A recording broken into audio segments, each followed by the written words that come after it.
lately. It is my honor. It's my honor to introduce Stephen Windmueller, who is a scholar I've had the honor of studying with on many, many occasions over the last, I'd say 20 to 25 years, from being a student at Hebrew Union College to being a rabbi in Los Angeles. He always has insights that help you better understand what's going on in Israel and also what's going on within the American Jewish community. To claim that he's a scholar in this field would be an understatement. He is really a scholar of scholars. You have a little bio of his inside our brochure, but I'm guessing that most of you have heard him speak in the past. You know his erudition. You understand his intellect. You understand that he comes not with just thoughts, but with facts that back up what he believes and what he says. So I'm going to ask Stephen to come forward and to share some words with us today. Thank you, Rabbi.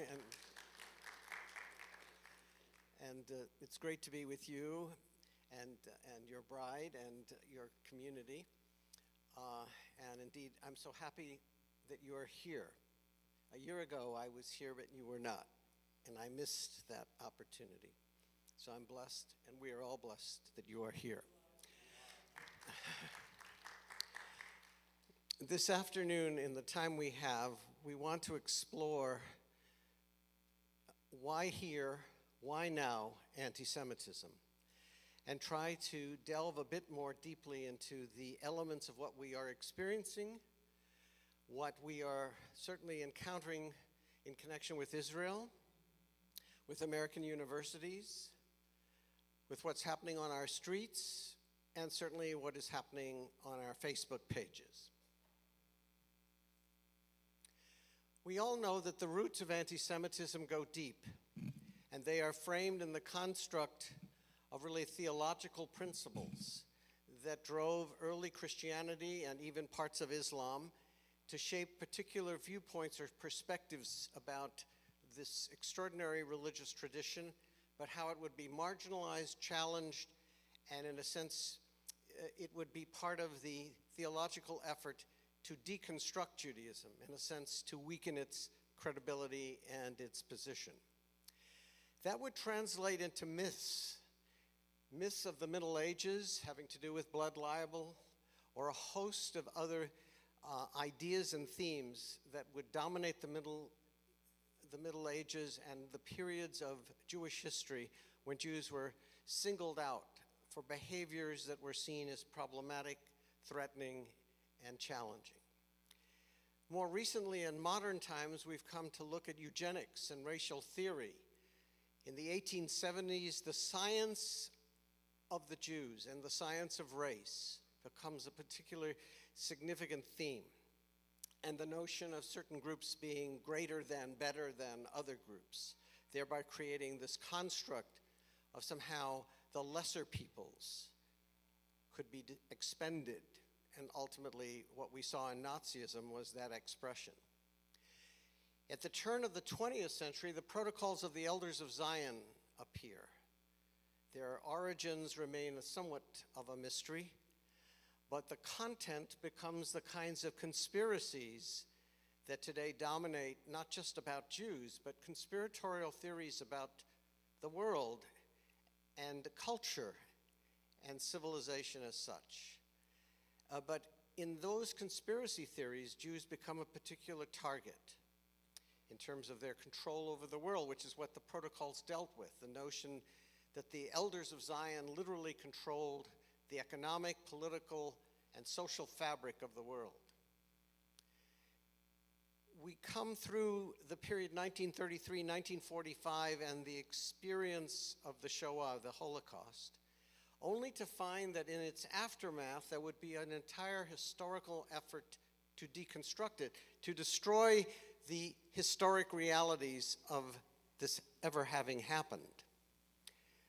And we would find in the United Nations in the 1970s the effort to move the issue away from simply just Jews as individuals or even the collective body of the Jewish people to the state, and the state becomes the target of the resolution at the UN that Zionism is racism. While it would be rescinded some 12 years later, the fact is that the case against Israel is framed in part by the ideological principle that Zionists and Zionism must be understood as a kind of racist concept.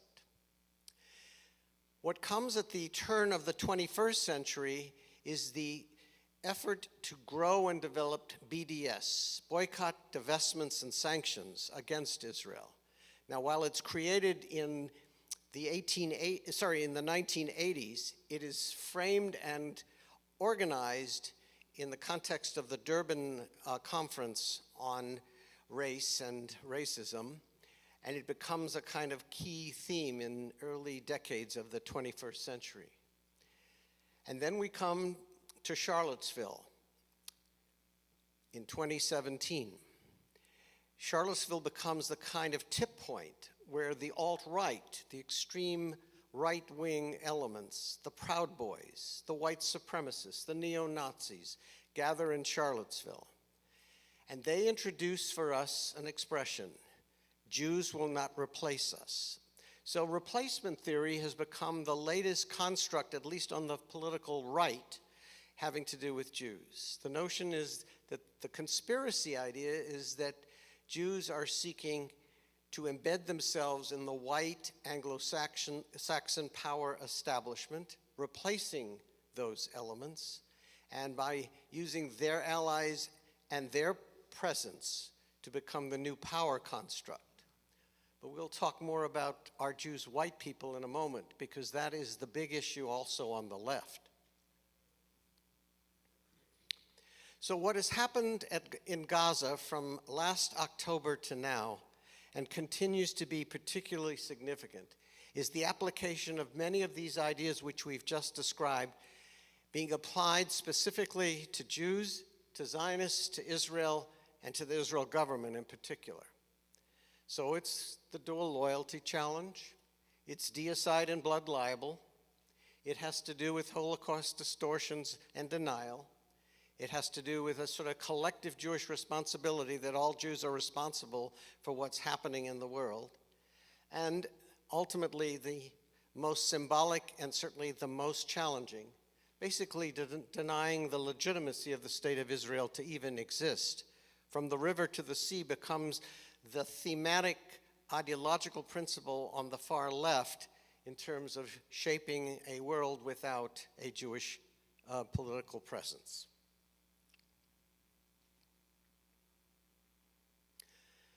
All of this, from October 7th of last year through today, has led to a significant acceleration of anti-Semitism. It did not begin on the 7th of October. It simply was fueled by the events that have occurred over this past year. I would point out to you that in 2012, we could document the fact that anti-Semitism was at an all-time low, where we had under 730 incidents of anti-Semitism 12 years ago.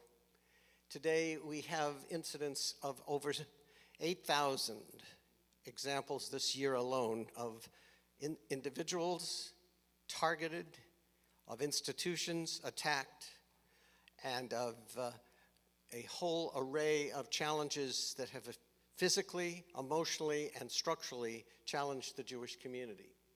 It has been an increase in this 1 year alone of 388% of newfound American anti-Semitism. The country itself has no history of political anti-Semitism, meaning the state, the government of the United States, has not been a player in promoting, advancing anti-Semitism, which is one of the few examples in the diaspora of any civilization in which Jews have lived where the state was not a player, was not focused on using its power against Jews or to somehow engage Jews in ways that could be problematic to their well-being and safety. There's only one example where that wasn't the case. And that is Ulysses S. Grant, during the Civil War, orders the removal of Jews from the Tennessee River Valley. Now, those were mostly Jewish peddlers, but Grant was worried that they would be transmitting to the Confederate Army and to friends of the Confederacy the movement of Union troops. This order would be rescinded by Lincoln in early 1863. It would be the only time in which the Jewish community would need to rise up and basically challenge such a military order. And successfully, the President of the United States made sure that that was never enforced. But there have been surely in this country periods of racism, we know it well as examples of outright hate against various groups. So we need to put this in the context that while there is no government-based anti-Semitism, there is certainly a history, culture, and tradition of hate and anti-Semitic behavior.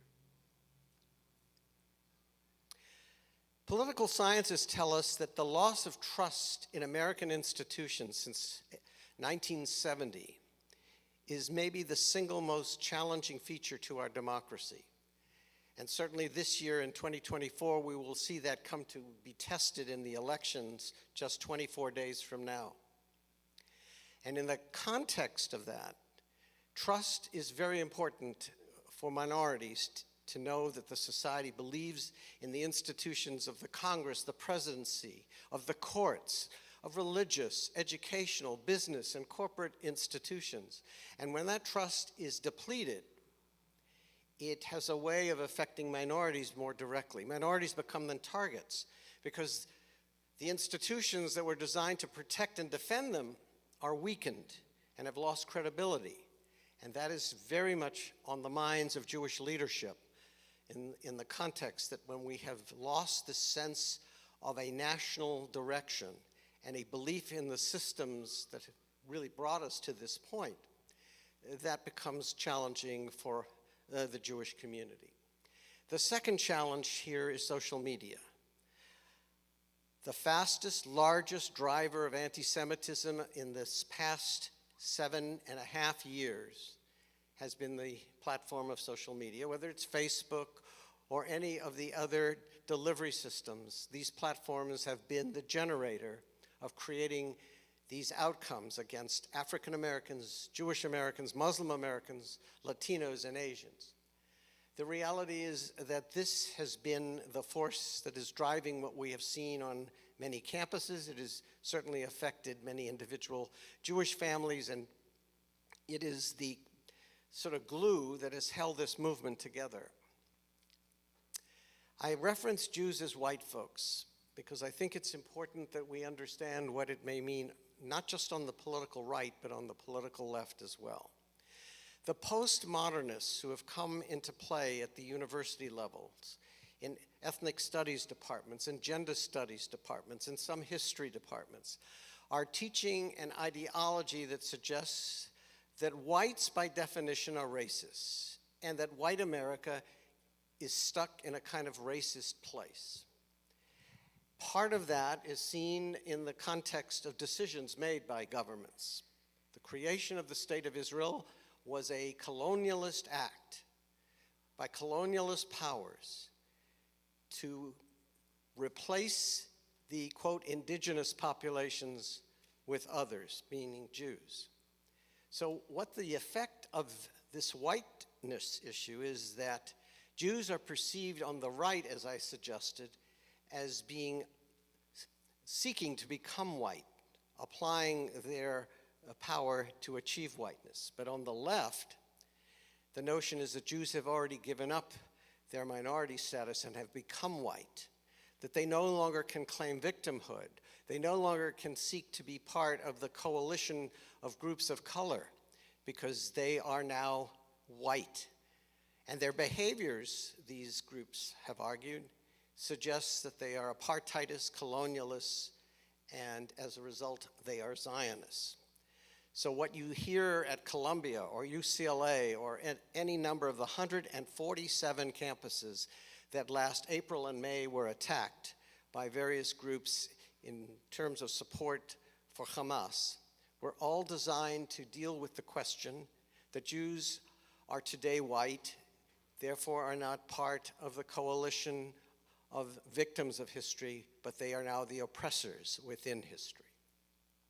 So this is the new war against Zionism, the Zionists, and Israel. And it is the construct in which we find the progressive left and the far right in coalition against the status of Jews. Some of this has been driven over the years by a variety of issues, and none of this is simply happening in the absence of context. The economic dislocation of 2008 was a major contributor. The Southern Poverty Law Center tells us that the fastest growing part of the far right's ability to organize occurs in 2008 to 2012. And we take a look at that period and we remind ourselves, first of all, was the economic recession. It was the election of Barack Obama, the first African American to the presidency. And we see the growth of 1,000 new organizations that develop in that 4-year period on the far right. Militias, Christian nationalist groups, a host of other organized efforts to sort of take back America in a context of radicalized political form. The second effect is the pandemic. We saw a great deal of effort to impose on Jews that we both created the pandemic, or we knew how to get out of the pandemic, and in fact, Jews did not get COVID-19 because we were oblivious or excused from that because we had the power to achieve the vaccine and use it only for ourselves. So the theories about the pandemic simply add more fuel to an already building environment of conspiracy and of misrepresentations. So the extreme movements that we've described on the left and right feed off of all of this and have taken advantage of much of what we have just laid out. But this is also a generational conflict. And this is the most disturbing and most significant part of this anti-Semitism that we are seeing. This is not anti-Semitism being driven by 60-year-olds, 70-year-olds, or even 40-year-olds. This is an anti-Semitism being driven by Gen Zs, 18 to 35. And we're going to take a deeper look at what some of that may mean. But before we go there, I think it's important to stop at the campuses for a few moments and take a look at specifically what has happened at universities this year, because that has been the linchpin, the firing point of so much of what has actually happened in the context of this past year. There are many groups behind it. Some of them are actually Jewish groups, groups that disagree vehemently with Israel and that have organized in protest of Israel, arguing that you need one people and one state, two peoples holding this land under one government, or arguing that the removal of Zionists and of Jews is an essential piece. But wherever they stand on the platform, they clearly do not agree with a sovereign Jewish state and have used the Hamas situation as a way to galvanize young Jews in support of their position. But there are other groups, Palestinian groups and Muslim organizations, but way beyond that, parts of the postmodernist groups that we talked about, groups that historically are seeing this as a class warfare of whites against peoples of color, have turned this into their agenda as well. So here we see the engagement of a significant number of foundations who are underwriting some of the costs associated with mobilization, organizing, and recruitment. Some of these foundations are Jewish, others are mainstream. The Rockefeller Fund is but one of some 6 or 8 foundations that we've identified that have contributed to supporting the efforts on campuses. We see the fact that the New York City Intelligence Department tells us that of the demonstrators at Columbia, more than 1/2 came to Columbia from the community, so they were not even students. And we can confirm that by the FBI's data on other campuses where we see significant numbers of participants who came to the campus to create a problem.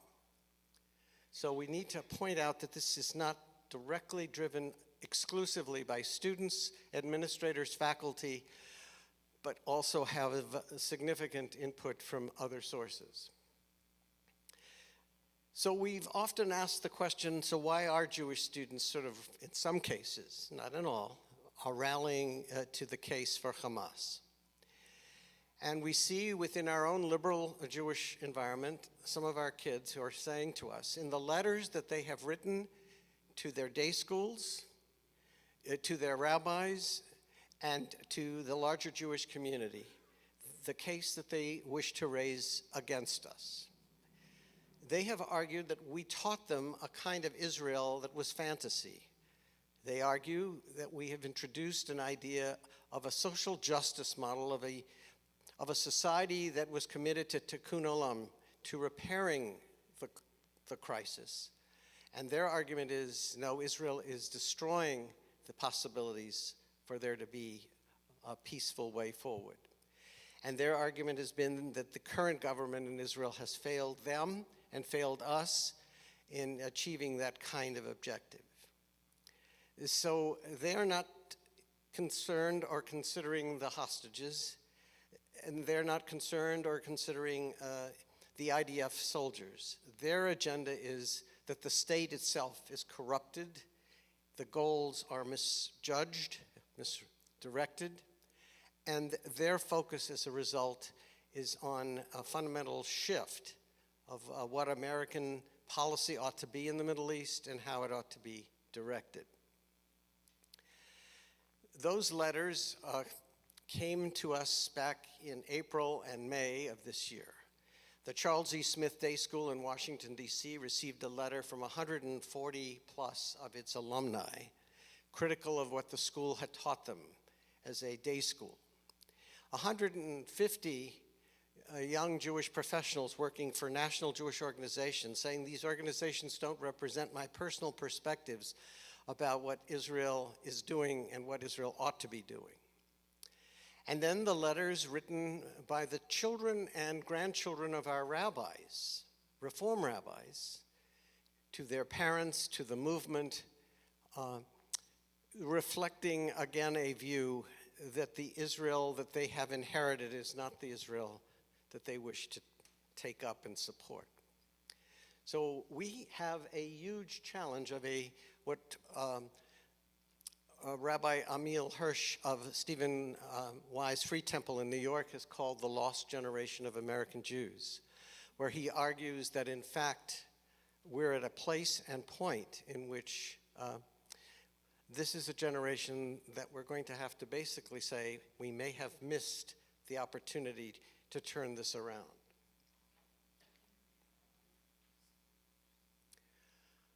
So this is a picture of how this whole movement of hate and where the anti-Semitic streams have developed. As we can see how it's evolved over this period of some 10 or 12 years. The Federal Bureau of Investigation likewise gives us data on federal hate crimes in terms of ethnicity and race, religion and sexual orientation, and gender identity. The bulk of all of these two categories, religion and racial and ethnic ancestry, are Jews. The federal government is telling us that 60% of the cases here involve attacks on Jews. So where are Jews experiencing hate? Sorry about this. Facebook, 55% of all examples of where Jews have experienced people writing to them, demeaning them, challenging them, happens on Facebook, according to the American Jewish Committee. 11% on YouTube, Instagram 10, and the others far less. But Americans as a public, as the general public, according to this AJC study, are also deeply concerned by what is happening and by these statistics. So that if you take those that see this as a serious problem or a somewhat serious problem, that's 70% of American audiences that are telling us what we are seeing here is bad for the society and certainly dangerous for Jews. How do we define anti-Semitism? And that's a huge question, because we are deeply concerned about, is it okay to be critical of Israel? Of course. Is it okay to have a disagreement about a particular policy that a Jewish organization may adopt or employ? But the more critical question is the ability to define when something is really problematic to a community and to its status. So there are three standing definitions today, this being the one adopted by over 30 nations, including the United States. It's the International Holocaust Remembrance Alliance definition. It's very long. What you have here is simply an introductory paragraph. It has 27 elements to it, very complex in terms of defining an attack on the state's existence, that is, the state of Israel's right to exist, is different from a critique, obviously, of Israel or its policies. The opposing definitions feel that this one is gone too far, that it is putting too much pressure on critics of Israel and not segregating out those who are really critical of the state's very existence from those who simply are criticizing particular policies and perspectives. But it is worth your time to get to understand this position because, as I suggest, it is the United Nations official position, and it is the view of the 34 governments that have embraced it. We do not see hate as limited just to Jews, and certainly what we are seeing in social media are huge numbers of slurs and attacks and misrepresentations against African Americans, against gays and lesbians, as of course, the existing anti-Semitism. And this is Elon Musk, and he has certainly been a generator of some of the organizations associated with promoting these platforms. The Jewish community has responded overwhelmingly to a number of these issues. 5 years ago, 75% of American Jews saw this as a problem. Today, 9 in 10, 90% of us are marking this as a major concern for our community. And 53% of American Jews will tell you that they feel less safe walking the streets or even coming into a synagogue or community institution of the Jewish people, despite the fact that all of our institutions today, for the first time in the history of the United States, have the kind of security that we would have never expected in this country, but has become part of the sort of lifestyle of the American Jewish experience. Significant numbers of American Jews today are telling us that they will not wear overtly a kippah or any other emblem that will signal they are Jewish, a Star of David or any other such configuration. All because the sense of security and concern is very real. And Americans at large, whether by age cohort or by the themes of anti-Semitism and racism and Islamophobia, etc., are all commenting with grave concern, as I suggested. And here is a specific readout of the kinds of generational concerns we are seeing by different cohorts. But now back to our young people. The 18 to 35-year-olds who are not Jewish are telling us something rather extraordinary. ADL has a 11-point chart, and if you score 6 or more on this chart, you are perceived to be anti-Semitic or leaning toward being an anti-Semite. And the chart includes such notions as that the person or persons believe that Jews stick together more than others, that they hire only in their businesses other Jews. They're more loyal to Israel than the United States. They like to be the head of things. They do not share my values. They have too much power in the business world, and they have too much power in the United States. So these 11 indicators, of which we've just taken a look at some of them, are the measures by which we sort of tell how deeply embedded a person or group of people are in terms of their beliefs about Jews. And these numbers, 70% believe, 53%, 39%, these are Generation Zs. These are 18 to 35-year-olds telling us this. This is the new anti-Semitism. These are the folks who are telling us, as young Americans, that they have a very different view of who Jews are. If we had 12% anti-Semitic behavior in the United States in 2012, in 2024, it is almost a quarter. 24% of Americans today score 6 or more on that chart, leading us to this 24%. But the fastest growing piece of that are groups such as Gen Zs and Millennials, who are reflecting a much higher percentage of negative views about Jews. Some of this is being driven inside of our political parties and political apparatus. We see it in both the far left and we see it in the right in terms of the ideologies that are being addressed today. But that's only a piece of this story. We just need to put that in context, that populism is a source for anti-Semitism. The populist culture is always about finding grievances against the other. And Christian nationalism, which is the newest of these three phenomena, is the notion that America is a Christian nation and ought to be governed as such under the beliefs and principles and values of Jesus Christ as Lord and Savior, and that the government of the United States ought to reinforce and reflect those perspectives in its policies. And national conservatism, that is not Ronald Reagan's conservatism. That's what we're seeing in Hungary, in Russia, what we're seeing in France in terms of the rise of the right in France. We are seeing it in Holland.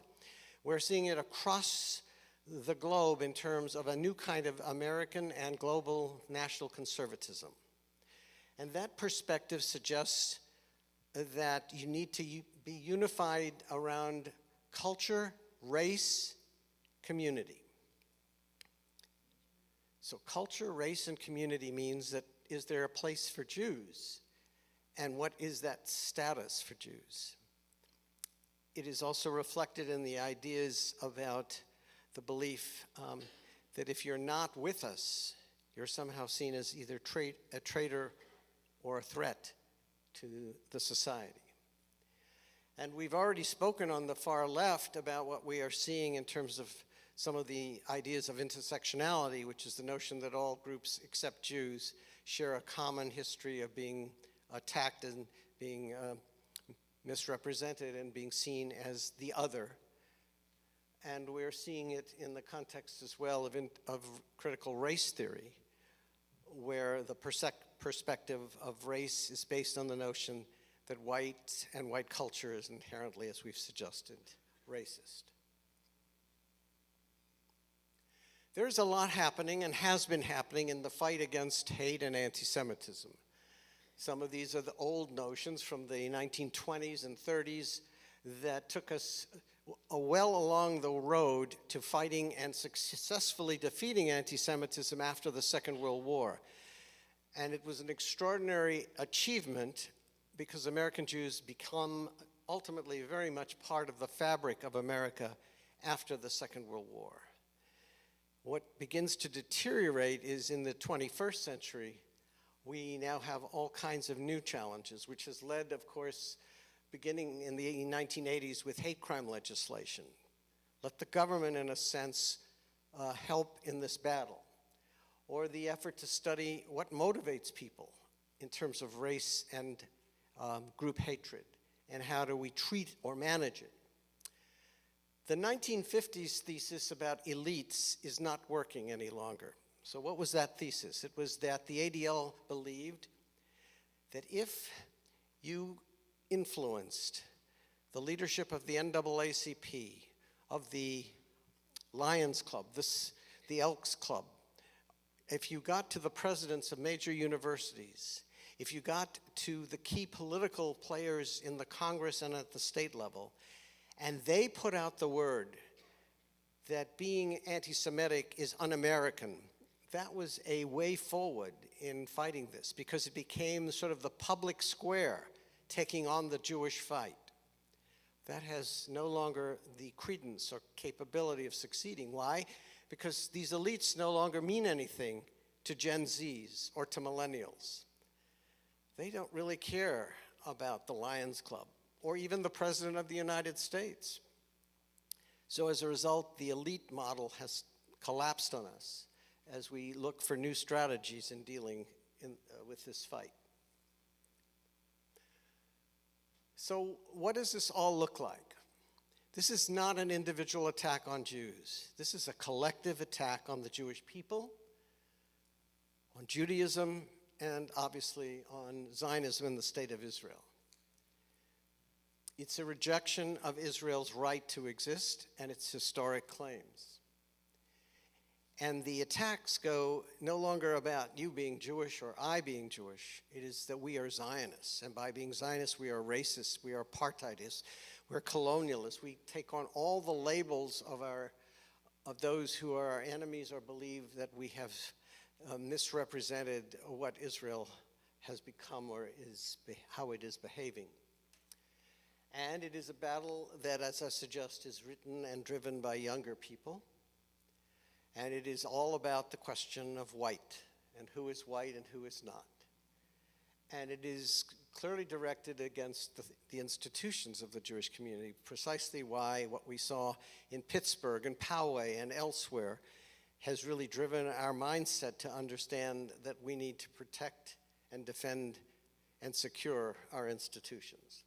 And it is all being managed on social media. So I think, in the end, these are possible steps that may need to continue to happen and to allow us to grow our ability to fight all of this.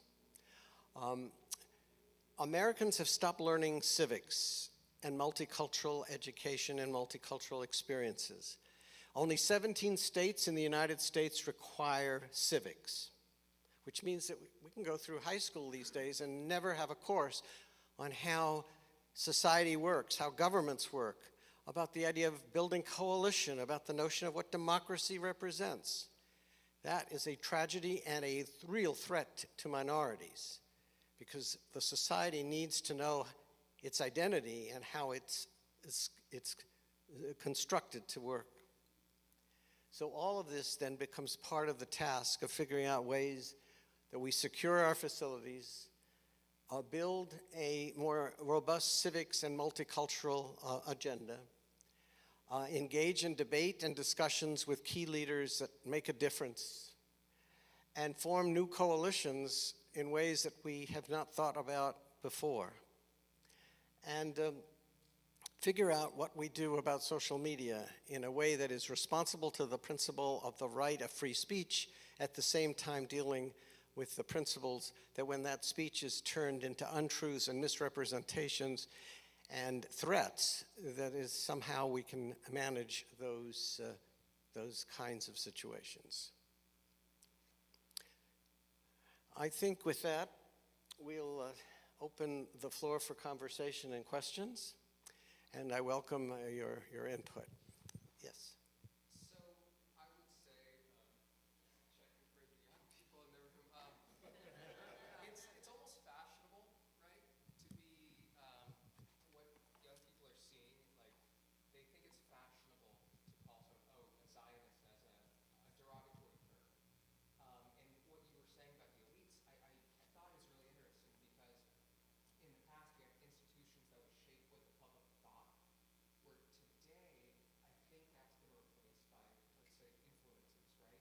Who's more powerful, the president of an organization or someone that has a following of 1 million people, and they will do whatever that person says and believes because they think it's fashionable, they want to be liked by the group, and that sort of thing.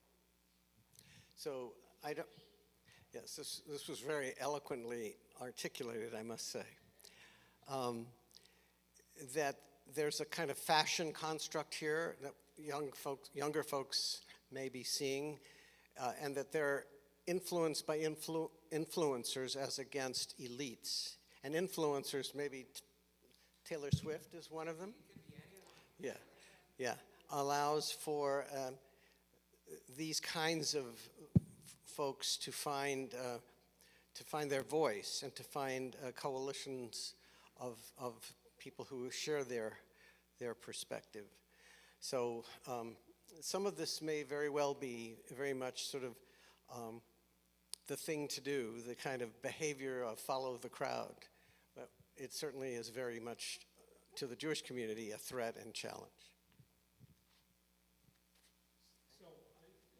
Just, You don't get to ask questions. I'm asking a question.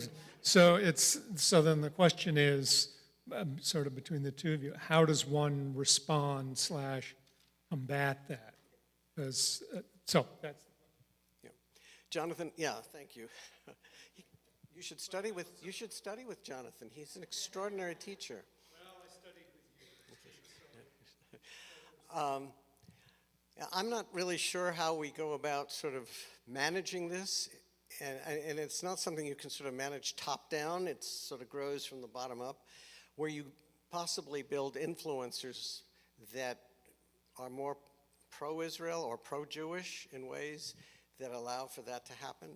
So, you know, this is no secret, but there is an initiative to try to get people like Dolly Parton, Taylor Swift, you just name the sort of headliners, to come out with either ads or statements, or collectively do so, to sort of say it's cool to be Jewish or to be in friendship with Jews, and Israel is a much more interesting and complex society than simply sort of dismissing it.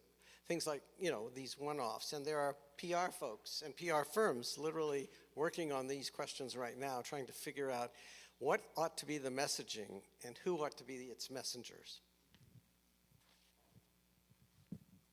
I think there was a little thread of this in your presentation. I feel there's a strong need to separate anti-Semitism as something against Jews as a race or a cult or people who stick together from the issue of Israel and how it is conducting the war and how the war arose and the form of government and maybe their parliamentary system.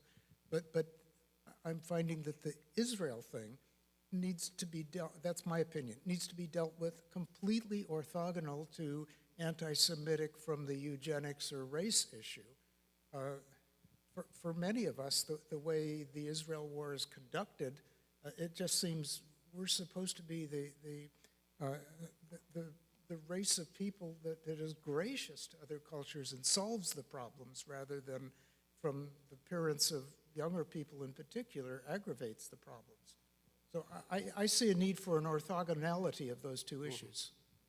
And no question that the current sort of position we find ourselves, and Israel is in, deserves a much more richer and larger critique in terms of what has happened and what has not happened. And I think that there are Jewish leaders in this country who will not go necessarily public on that, but will be and are talking to Israelis about the effect consequence. What happens as a result of what you're doing or not doing? And creating a hopeful conversation that there's a rethinking of some of the failures of Israeli policy and practice. As just a piece or a sidebar to a very real challenge. I think the problem is, though, is that while that's a very nuanced feeling, that there should be a distinction between somebody who has a problem with Israel or the government or how they're operating the war against Hamas or Hezbollah. The truth of the matter is that intellectual nuanced discussion is not what the masses are consuming. It's not what the kids are seeing or hearing about. It's not what the liberal left, the extreme liberal left, or the extreme right is talking about. They're talking, in their mind, if you are a Jew, you are supporting Israel and you are killing innocent Palestinians.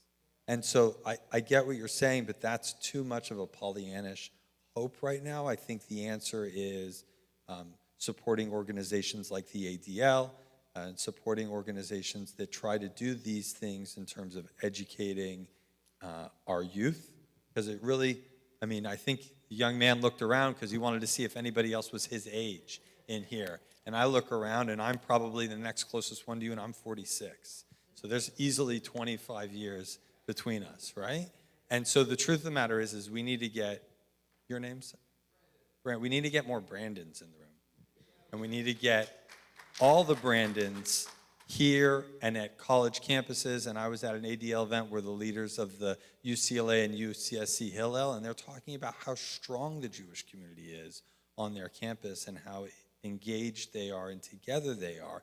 And I think by activating our youth, and that means for us, our kids or our grandkids, and bringing them here and educating them and then spreading that education, and it's a long game. These problems and these issues will not be solved quickly.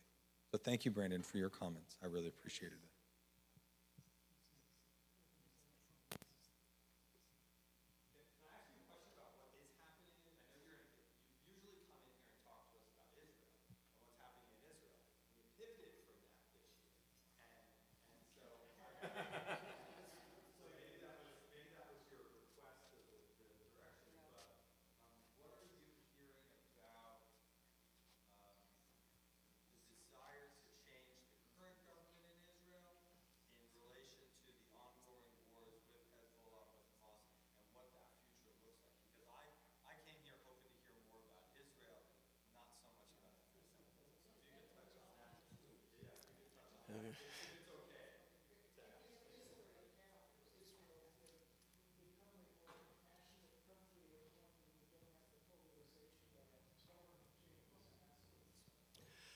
Well, if you go by the polling data in Israel, because that's all we can go on, there is a huge impetus for change, a huge impetus for change. And part of what the perception is among Israelis is that the prime minister is staying in power because otherwise they'll go to prison. So, but the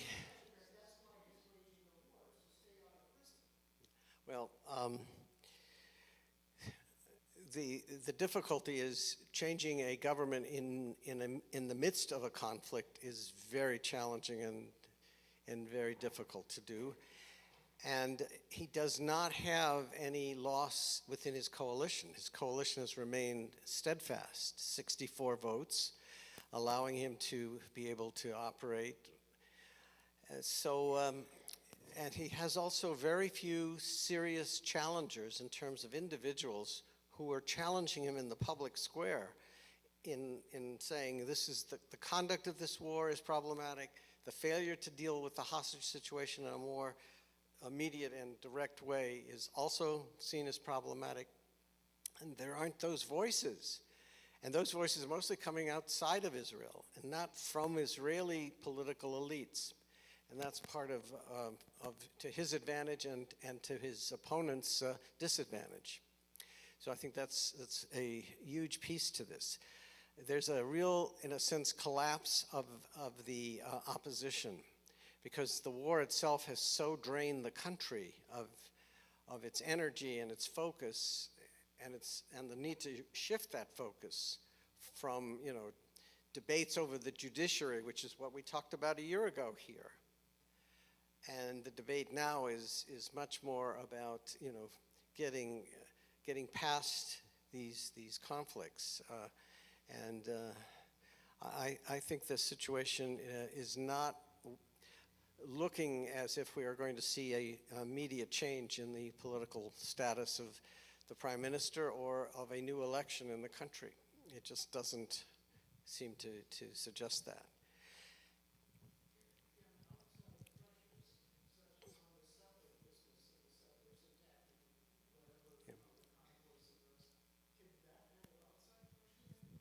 Yeah, I mean, outside pressure on the settlers for sure will make a difference. Yeah, and that's coming from various places as well as from inside Israel, because this is seen as appalling to many Israelis, efforts to hold up or limit access of the convoys. Hello? Originally, I was going to ask a question. What? Okay, better? Originally, I was going to ask a question, but I just want to respond a little bit. I happen to feel about the Israeli situation. I happen to feel that, and I really feel this way. Forgetting about what happened on October 7th for a second, I really believe personally that Benjamin Netanyahu is not doing this because he just wants to stay out of jail. I think he really wants to try to save his country. And that's how I feel, okay? Now, I don't want to get into all the other stuff. What I did want to say is our leaders, the Jewish leaders, have known about the spread of anti-Semitism in the colleges for many years. It's been going on with all these different teachers and professors that have been entering into these schools. I mean, I went to City College in New York, and I remember there was a guy that they brought in, some Arab guy or whatever he was. He was totally anti-Jewish and but nothing was ever done. Where were the Jewish leaders fighting this from, getting together and fighting this from spreading? It just seems like it just continued to spread. These teachers or professors taught their poison. They taught their poison to the students, and it just got worse. And here we are today. Well, the university prides itself on academic freedom and the integrity of the classroom. The Jewish community can raise questions about how well the university is monitoring this, how well it handles complaints when students say that they feel either threatened or abused. So it's not the role or the capacity of an outside organization or institution to really intervene and say we want this person fired or removed, because in fact university faculties will defend that candidate and will rally to support those voices, and we don't have really a framework here unless we can prove that the behavior of the faculty member toward a student, another faculty person, or the administration is problematic. And at that point, you can take the appropriate steps to seek either removal or dismissal.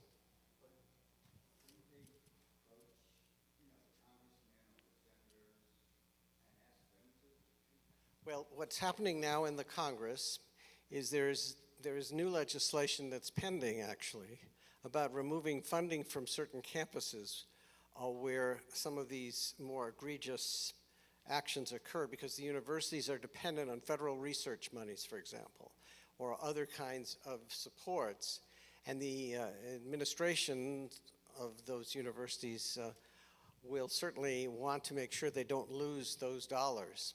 And so there'll be some pressure to be accountable in terms of how they manage the conduct of the university itself, and sort of, for example, Columbia, UCLA, and several other universities, as you know, have been really called on the carpet in terms of not really enforcing their procedures, their standards of what they said a demonstration ought to look like and how it can be conducted, and simply turned the other way when things became more violent and problematic.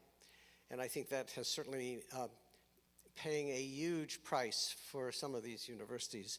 The loss of Jewish financial support to Penn, Harvard, Columbia, and a variety of other places is a very telling statement about the concerns that the Jewish community is using its financial leverage and as a way of making known its considerations.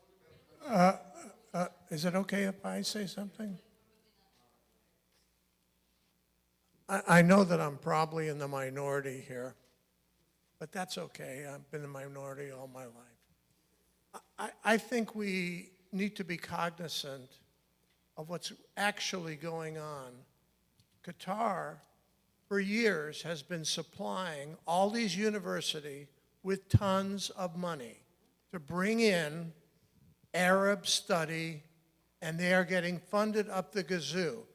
Also, a lot of Jewish parents who are on the East Coast are sending their sons and daughters to the South because the universities down there, while they accept free speech, they accept safe free speech.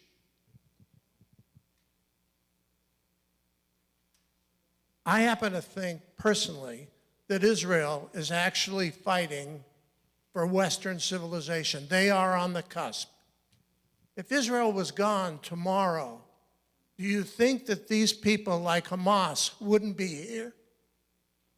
They'd be, they already found an Afghan who was planning an election day massacre in Oklahoma City. We need to wake up to the facts. Stand With Us has a brochure they put out to college students to answer questions that are asked. The problem we have as Jews, we teach kids up to 13 years old a concept of Judaism that is not valid in today's world. What do you expect to happen? Okay, I don't disagree with you on a number of your points. I think that what we need to understand is that, agreed, Arab monies have been coming into the United States for years, and we have pretty good documentation of which universities and which areas of research are affected by that. The difficulty is that we also have another arm of the university that is not funded by Arabs that has also become problematic for us. And that's in areas like ethnic studies, as I suggest, and in gender studies. And this is not Arab-driven monies. This is this postmodernist philosophy that has really been very much challenging to us. I want to thank Steve for coming today. I know we could talk hours about Israel, about anti-Semitism. We always appreciate your opinions. We do have to turn the room over for the 4 o'clock program, so I'm sure, Steve, you'll stay here a little bit and talk to people, but I'm going to ask if you do it sort of not around the bima, because we need to move TVs and get some things set up. The questions around Israel are very difficult ones and very complex ones. And I will say that they are also often separate from the questions of anti-Semitism we see in this country and on our universities. There are many truths and there are many falsities occurring at once, and they're all crisscrossing at a very fast rate. And it's very difficult to differentiate in today's world of social media. Well, what is truth and what isn't? I know that I have young people turn to me all the time and say, but Rabbi, I saw Israeli soldiers doing this or that in Gaza, and I won't even repeat what they say. And I know what they're telling me is not true, but we're dealing with media. We're dealing with information that is very difficult to control. And so we all have strong opinions. We need to take a moment and try to listen to the other side, just so that we show that we have the ability to listen. It is very difficult in today's world. And I'm just going to add one more point. About 4 or 5 months ago, I did an exercise with our board. I do a little teaching before every board session. I handed everyone a 3x5 note card, and I said, write down one fact about what's going on in Israel or Gaza right now. And we received cards back, and I read the cards out without saying who wrote what. And we had everything from Israel's completely right in what they're doing, they should take over all of Gaza, to what is Israel doing? They have no right whatsoever. And everything scattered in between.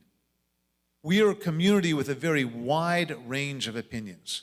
And we need to remember that, and we need to show respect to the variety of opinions as we try to unravel these very difficult situations, because as Dr. Windmueller has showed us again and again, these are complex and very long and very historical situations we find ourselves in. So I just wanted to add that because I know that we're having a series of different opinions and looking at this at different angles, and I think we have to realize, yes, there are a lot of opinions, and there are a lot of different perspectives, and there are a lot of truths and a lot of falsities, and it's very hard for our communities to pull them apart to come up with advancement. All right? And so once again, thank you, Doc. And now I'm going to ask everyone to go and ask Stephen their questions as he takes down his computer.